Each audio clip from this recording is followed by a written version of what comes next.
Hi friends, എല്ലാവർക്കും T reference and entertainment ഏറ്റവും പുതിയ വീഡിയോയിലേക്ക് സ്വാഗതം. ഓൾറെഡി ഞാൻ ഇവിടെ വന്നിരിക്കുന്നത് ഒരു സ്ഥാപനത്തിൻ്റെ അല്ലെങ്കിൽ സ്ഥാപനത്തിൻ്റെ എന്ന് വേണ്ട, ഒരു സ്ഥാപന മുതലാളിയുടെ ഒരു ഹിസ്റ്ററി പറയാൻ വേണ്ടിയാണ്, അല്ലെങ്കിൽ അദ്ദേഹത്തിൻ്റെ ബയോഗ്രഫി പറയാൻ വേണ്ടിയാണ്. അത് എന്തിന് എന്ന് അല്പം ബുദ്ധിയുള്ളവരോ അതല്ലെങ്കിൽ ഈ കാണുന്ന നിങ്ങൾക്ക് ഓരോരുത്തർക്കും നിങ്ങൾക്ക് എല്ലാവർക്കും മനസ്സിലാവും എന്ന് ഞാൻ പറയുന്നു. വേറൊരു സ്ഥാപനത്തിൻ്റെ അല്ല, KFC എന്ന ലോകോത്തര ഭക്ഷ്യശൃംഖലയായ ഫ്രൈഡ് ചിക്കൻ്റെ തലവനായിരുന്ന കേണൽ സാൻഡയെ കുറിച്ചുള്ള ചെറിയൊരു വിവരണമല്ല, അദ്ദേഹത്തിൻ്റെ ചെറിയൊരു ബയോഗ്രഫിയാണ് ഞാൻ നിങ്ങളുടെ മുന്നിൽ അവതരിപ്പിക്കുന്നത്. ഏകദേശം അദ്ദേഹത്തിൻ്റെ 5ാമത്തെ വയസ്സിൽ തന്നെ അദ്ദേഹത്തിൻ്റെ ഫാദർ മരിക്കുകയും തുടർന്ന് അദ്ദേഹത്തിൻ്റെ കുടുംബം എന്ന് പറയുന്ന വൻ ദാരിദ്ര്യത്തിലോട്ട് പോയി. അതിൽ നിന്നും കരകയറാൻ അദ്ദേഹം ഒരുപാട് ശ്രമിച്ചു. പിന്നീട് അതുകൊണ്ട് തന്നെ ഏകദേശം അധികം വൈകാതെ 10-16ാമത്തെ വയസ്സോടുകൂടി അദ്ദേഹത്തിൻ്റെ വിദ്യാഭ്യാസവും നിലച്ചു. തുടർന്ന് ഏകദേശം 17-ാമത്തെ വയസ്സിൽ അദ്ദേഹം കല്യാണം കഴിച്ചു. അത് തന്നെ ലോകത്ത് വെച്ച് അദ്ദേഹം പിന്നീട് പറയുകയുണ്ടായി, അദ്ദേഹം തന്നെ ചെയ്ത തെറ്റുകളിൽ ഏറ്റവും വലിയ തെറ്റാണ് ഈ കല്യാണം കഴിച്ചതെന്ന്. അതിലൊരു കുട്ടി ഉണ്ടായെങ്കിൽ കൂടി 18ാമത്തെ വയസ്സിൽ തന്നെ തൊട്ടടുത്ത വർഷം തന്നെ അത് പിന്നെ ആ ദാമ്പത്യം വൻ പരാജയമാകുകയായിരുന്നു. ഒരു പക്ഷേ ആ സ്ത്രീക്ക് പിന്നീട് തോന്നിയിട്ടുണ്ടായിരിക്കാം പുള്ളിയുമായിട്ട് ഡിവോഴ്സ് ഫയൽ ചെയ്യേണ്ട ആവശ്യമില്ലായിരുന്നു. ഓക്കെ, പിന്നീട് തൊട്ടടുത്ത നിമിഷം ഇദ്ദേഹം ചെയ്തെന്തെന്ന് പറഞ്ഞാൽ പലയിടങ്ങളിൽ പോയി മറ്റുള്ള ബിസിനസ്സെന്നല്ല മറ്റുള്ള അടുത്ത ജോലിയൊക്കെ തേടി ഏറ്റവും അവസാനം ഇദ്ദേഹം ആർമിയിൽ ചേർന്നു. ചേർന്ന് കഴിഞ്ഞതിന് ശേഷം ഏകദേശം ആർമിയിൽ നിന്നെല്ലാം കഴിഞ്ഞ് തിരിച്ചു വന്നതിന് അവിടെ നിന്നാണ് ഈ കേണൽ എന്ന പദവി കിട്ടിയതെന്ന് ഞാൻ പറയാതെ തന്നെ നിങ്ങൾക്കറിയാം. അതിനുശേഷം ഇദ്ദേഹം തിരിച്ചു വന്ന് കയറിയതെന്ന് പറഞ്ഞാൽ സാധാ ഒരു ഹോട്ടലിൽ. അതിനുശേഷം ഇദ്ദേഹം ഒരു ജസ്റ്റ് തൂക്കമൊക്കെ ക്ലീനൊക്കെ ആയിട്ട് നിന്ന് സപ്ലയറായിട്ട് പിന്നെ സ്ഥാനക്കയറ്റം കിട്ടുകയും പിന്നീട് എല്ലാം കൂടെ കഴിഞ്ഞ് ആ ഹോട്ടലുകാർക്ക് ഇദ്ദേഹം ഒരു ബാധ്യതയാകും. വിച്ച് മീൻസ് അദ്ദേഹത്തിൻ്റെ 65ാമത്തെ വയസ്സ് തൊട്ടാണ് അദ്ദേഹത്തിൻ്റെ സ്റ്റാർട്ടിങ് ലെവൽ, അല്ലെങ്കിൽ അദ്ദേഹത്തിൻ്റെ കിരീടം, അല്ലെങ്കിൽ ഈ കാഴ്ചപ്പാട്, അല്ലെങ്കിൽ വേറെ എന്തോ പറയണ്ടേ, അദ്ദേഹത്തിൻ്റെ ലൈഫ് അങ്ങോട്ട് പറയുന്നത്. ഒന്നാമത്തെ ലൈഫിലോ അല്ലെങ്കിൽ തൻ്റെ യൗവനത്തിലോ അല്ലെങ്കിൽ തൻ്റെ 30-ലോ അല്ലെങ്കിൽ തൻ്റെ 45-ലോ ഒന്നുമല്ല, തൻ്റെ 65ാമത്തെ വയസ്സിൽ. അപ്പോൾ ഈ ഹോട്ടലുകാർക്ക് ബാധ്യത ആവും കരുതി അവർ ഇദ്ദേഹത്തെ പുറത്താക്കി. അത് തന്നെ വലിയൊരു കാര്യമേ. അദ്ദേഹം പിന്നീട് ഗവൺമെൻറ് അനുവദിച്ച ഏകദേശം $100 അതായത് പ്രായമായവർക്ക് വേണ്ടി അന്നത്തെ ഗവൺമെൻറ് അനുവദിച്ച $100 മാത്രമുണ്ട് ഇദ്ദേഹത്തിന്. ഇദ്ദേഹം വളരെ, ഞാൻ പറയാതെ തന്നെ നിങ്ങളെ ചിലവർക്ക് അറിയായിരിക്കും, ഇദ്ദേഹം വളരെ സൂയിസൈഡ് അറ്റൻറ്റ് അല്ലാതെ തൻ്റെ മുന്നിൽ വേറൊരു വഴിയില്ലെന്ന് ഇദ്ദേഹം തീരുമാനിച്ചു. അദ്ദേഹം സൂയിസൈഡ് അറ്റൻറ്റ് ചെയ്യാൻ വേണ്ടി ശ്രമിച്ചു. പക്ഷേ എന്നിരുന്നാൽ കൂടി പരാജയൻ ആയി. വിച്ച് മീൻസ് അതിനുള്ള ധൈര്യം അദ്ദേഹം ഇല്ലായിരുന്നു. അദ്ദേഹം ചിന്തിച്ചത്, എനിക്കെന്ത് ചെയ്യാൻ പറ്റും, ഇത്രയും വർഷക്കാലയളവിൽ എനിക്കെന്ത് ചെയ്യാൻ പറ്റും. അദ്ദേഹം ഒറ്റയ്ക്ക് പോയിരുന്നു. അപ്പോഴാണ് അദ്ദേഹം ഒന്നോർത്തത്, താൻ ഹോട്ടലിൽ ചെയ്തിരുന്നിടത്തും താൻ ജോലി ചെയ്തിരുന്ന സ്ഥലങ്ങളിലും എല്ലാം തൻ്റെ കൂട്ടുകാരടക്കമുള്ള എല്ലാവരും പറയുമായിരുന്നു, താൻ ഉണ്ടാക്കുന്ന റെസിപ്പി അല്ലെങ്കിൽ താൻ ഉണ്ടാക്കുന്ന ചിക്കൻ അല്ലെങ്കിൽ താൻ ഉണ്ടാക്കുന്ന മെനു കാര്യങ്ങൾ സൂപ്പറാണ്, അടിപൊളിയാണ്. അവിടെ മാത്രമേ അദ്ദേഹത്തിനൊരു പ്രശസ്തയും അതോടൊപ്പം തന്നെ ഒരു മറ്റുള്ളവരിൽ നിന്നും ഉയർന്നു നിൽക്കുന്ന ഒരു സ്ഥാനം കിട്ടിയത്. അപ്പം അതേക്കുറിച്ച് അദ്ദേഹം ചിന്തിച്ചു. പിന്നീട് അടുത്തുള്ള സമയങ്ങളിൽ അദ്ദേഹം ചെയ്തത് എന്താണെന്ന് പറഞ്ഞാൽ, തനിക്ക് ഗവൺമെൻറ് അനുവദിച്ച ഈ 99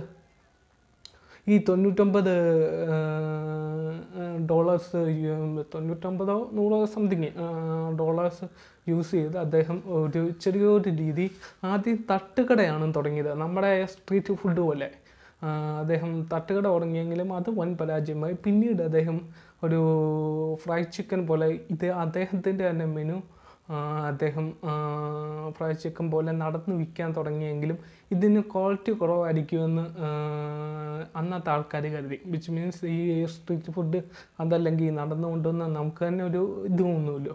പക്ഷേ ഇതിൽ വേറൊരു രസം എന്തെന്ന് പറഞ്ഞാൽ, ഈ വാങ്ങിച്ച് കഴിച്ചവരാരും പിന്നീട് വാങ്ങിക്കാതിരുന്നിട്ടില്ല. ഇതിൻ്റെ രുചി കാരണം ആൾക്കാരെല്ലാം ഇത് വാങ്ങിക്കുകയും, അതായത് അദ്ദേഹത്തിൻ്റെ ചിക്കൻ വാങ്ങിക്കുകയും കഴിക്കുന്നുമുണ്ട്. അത് മാത്രമായിരുന്നു അദ്ദേഹത്തിൻ്റെ ഏക ഒരു ആശ്വാസം. പിന്നീട് അദ്ദേഹം തൻ്റെ ഏകദേശം ഫുഡ് വിച്ച് മീൻസ് ഈ ചിക്കൻ്റെ റെസിപ്പി അടങ്ങുന്ന കട എല്ലാം കൊണ്ട് അദ്ദേഹം ഏകദേശം 1 അല്ല 10 അല്ല 50 അല്ല 100 അല്ല 500 അല്ല 1000 അല്ല 1000-നപ്പുറം ഹോട്ടലുകളിൽ കയറി ഇറങ്ങി. അതായത് അദ്ദേഹത്തിന് സ്വന്തമായിട്ടൊരു വരുമ്പം ഈ $900 കൊണ്ട് അദ്ദേഹത്തിന് ജീവിക്കാൻ പറ്റില്ലല്ലോ. അപ്പം ഇച്ചിരി ഇൻകം കാര്യങ്ങളും കിട്ടുമെന്ന് അദ്ദേഹം ശ്രമിച്ചുകൊണ്ടേയിരുന്നു. ഏകദേശം എനിക്ക് കിട്ടിയ റിപ്പോർട്ടൊന്നല്ല, ഒരു ആധികാരിക രേഖ അനുസരിച്ച് ഏകദേശം 1009-ാമത്തെ ഹോട്ടലിൽ വെച്ചായിരുന്നു അദ്ദേഹം പറഞ്ഞു. അവരൊരു കണ്ടീഷൻ വെച്ചു, അദ്ദേഹത്തിൻ്റെ ചിക്കൻ വിറ്റ് പോവുകയാണെങ്കിൽ മാത്രമേ അതിനുള്ള പ്രതിഫലം നൽകത്തുള്ളൂ എന്നുള്ളത്. അദ്ദേഹം ആ കണ്ടീഷന് എഗ്രി ചെയ്യുകയും ഏറ്റവും അവസാനം അദ്ദേഹം ആ ഹോട്ടലിന് 1009-ാമത്തെ ഹോട്ടലിന് അദ്ദേഹം തൻ്റെ ചിക്കൻ കൊടുക്കുകയും ഫ്രൈ ചെയ്ത് കൊടുക്കുകയും. പക്ഷേ പിന്നീട് നടന്ന കാര്യങ്ങൾ അദ്ദേഹത്തിൻ്റെ ലൈഫിന് ചേഞ്ച് വരുത്താൻ തുടങ്ങി. വേറെ എന്താണെന്ന് പറഞ്ഞാൽ അദ്ദേഹം 10 കൊടുത്തെടുത്ത് പിന്നീട് 100 കൊടുക്കേണ്ട അവസ്ഥയായി. അതായത് ആൾക്കാരെ വിളിച്ചുകൊണ്ട് നിൽക്കുക. അദ്ദേഹത്തിൻ്റെ റെസിപ്പിയും അദ്ദേഹത്തിൻ്റെ ചിക്കനും എല്ലായിടത്തും ഇഷ്ടമായി. ആൾക്കാർ നിറയെ കസ്റ്റമർ വരുന്നു. അത് ആ ഹോട്ടലുകൾക്കും കൂടുതൽ താല്പര്യമായി ഫുഡും കാര്യങ്ങളും പറഞ്ഞു. ഇതിൽ വേറൊരു രസം എന്താണെന്ന് പറഞ്ഞാൽ പിന്നീട് ഇടയ്ക്ക് വെച്ച് തങ്ങളെ തടഞ്ഞ മറ്റുള്ള ഹോട്ടലുകാരും ഇദ്ദേഹത്തിൻ്റെ അടുത്ത് വന്നു. അദ്ദേഹത്തിൻ്റെ റെസിപ്പി അവർക്കും കൂടെ കൊടുക്കാവോ എന്ന് ചോദിച്ച് മറ്റുള്ള ഹോട്ടലുകാരും കൂടെ, അതായത് നേരത്തെ അദ്ദേഹം ചെന്ന ഹോട്ടലുകാരടക്കം അവിടെ ചെല്ലുകയും അദ്ദേഹത്തിൻ്റെ അടുത്ത് ചോദിക്കുകയും ചെയ്തു. എന്നാൽ അദ്ദേഹം വേറൊരു വഴിയാണ് തിരഞ്ഞെടുത്തത്. അതാണ് ഇന്ന് കാണുന്ന KFC എന്ന് പറയുന്ന ഒരു വലിയൊരു ഭക്ഷ്യ ശൃംഖല രൂപീകൃതമായതിൻ്റെ പിന്നിലത്തെ കഥ. പിന്നീട് അദ്ദേഹം അമേരിക്കയിലെ കെൻഡഡി എന്ന് പറയുന്ന സ്ഥലത്ത് വെച്ച് തൻ്റെ സ്വതന്ത്രമായിട്ടുള്ള ആദ്യത്തെ ഫ്രൈഡ് ചിക്കൻ സെൻറ്റർ ആരംഭിച്ചു. അങ്ങനെ അതാണ് കെൻഡഡി ഫ്രൈഡ് ചിക്കൻ എന്ന ഷോർട്ട് പേരിൽ അറിയപ്പെടുന്ന KFC. തൻ്റെ 65-ാമത്തെ വയസ്സ് മുതൽ താൻ ആത്മഹത്യയുടെ വക്കിൽ നിന്ന സമയത്ത് തൊട്ട് അദ്ദേഹം ചിന്തിച്ചൊരു കാര്യമുണ്ട്, എനിക്കൊന്നും പറ്റില്ല, എൻ്റെ കാര്യങ്ങളെല്ലാം തീർന്നു, അങ്ങനെ നെഗറ്റീവായിട്ട് അദ്ദേഹം ചിന്തിച്ചു. എങ്കിലും അദ്ദേഹം ഒരു കാര്യമാണ് പോസിറ്റീവായിട്ട് ചിന്തിച്ചത്. എൻ്റെ കയ്യിലുണ്ട് എന്തുണ്ട്, നമ്മളെല്ലാവരും ചിന്തിക്കേണ്ടത് അതാണ്. എൻ്റെ കയ്യിൽ അല്ലെങ്കിൽ നിങ്ങളുടെ കയ്യിൽ എന്താണുള്ളത് അതിനെക്കുറിച്ച് പോകും, അതിൻ്റെ പുറകെ നിങ്ങൾ പോകും. അങ്ങനെയാണ് അദ്ദേഹം പോയത്. അതുകൊണ്ട് തന്നെയാണ് അദ്ദേഹത്തിന് വിജയം കൈവരിക്കാൻ പറ്റിയത്.